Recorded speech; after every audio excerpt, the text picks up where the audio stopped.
A Department of Justice attorney asked researchers under subpoena about research they conducted in 2019 in Bolivia during the election. Between October of 2020 and January of 2021, emails implicate U.S. intervention in the South American country's electoral process. Between 2020 to January 2021, emails implicate U.S. intervention in the South American country's elections, specifically regarding the Bolivian election between Evo Morales and the Western-backed Janine Áñez. The claims of voter suppression and fraud implicated election results were fixed. However, there was no evidence to support these claims. In 2005, Evo Morales won the election, becoming the first indigenous president of Bolivia. He led the Movement Towards Socialism Party.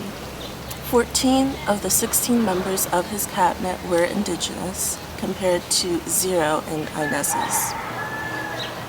The coup leaders and the Organization of American States attempted to dismiss late votes on the 2019 election night, which came from rural areas home to indigenous communities, cacao growers, miners, and the working class. In November of 2019, the Organization of American States claimed a few hundred cases of voter tampering from their analysis. These claims of election fraud were refuted by statisticians at MIT's Center of Economic and Policy Research.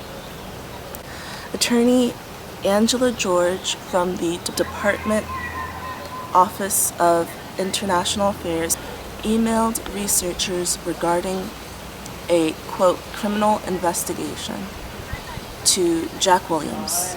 She later threatened them with a subpoena, then lowering the threat to resolve the investigation with an interview. So we can see that America has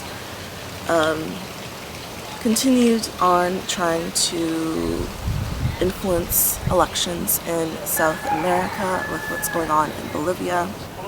Last year, when settlers attempted to occupy the mountain town of Jabal al-Ahma, hundreds of women and children marched in March and had a sit-in. Today's protests are coordinated. One group points lasers to disrupt Israeli outposts. Another blows horns and makes loud noises to disturb settlers. While this is going on, young men walk through the valley and create smoke with torches and burning tires.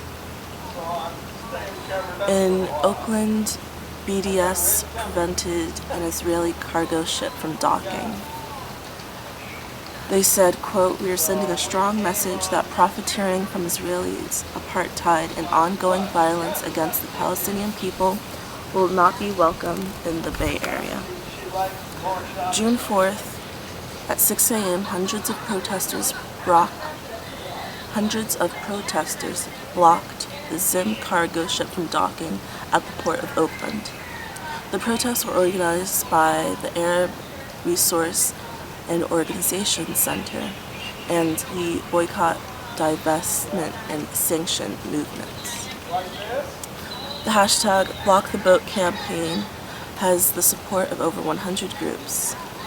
On May 15th in Livorno, Italy, workers at Union Sindicale di Base, a trade union organization, refused to load a ship headed to Israel. A member said, "We have no intention to facilitate the transportation of weapons and explosives that will be used to kill Palestinian people who are suffering so much and mourn hundreds of innocent civilian deaths, including many children." From Massimo Mazza. On May 18th in Durban, South Africa, the South African Transport and Allied Workers Union called on dock workers to refuse to load another Zim ship, although it was protested and able to dock. Israel uses spyware Pegasus on journalists. The NSO group is a private company. It is not a tool of Israeli diplomacy. It is not a backdoor for Israeli intelligence, and it does not take direction from any government leader, their lawyer said. However, the 10 countries the Pegasus project suggests have been abusing the technology all have positive trade relations with Israel, one being Saudi Arabia, which had to stop using their spyware system after the murder of Jamal Khashoggi. Their spyware has been used to surveil journalists and critics of the state.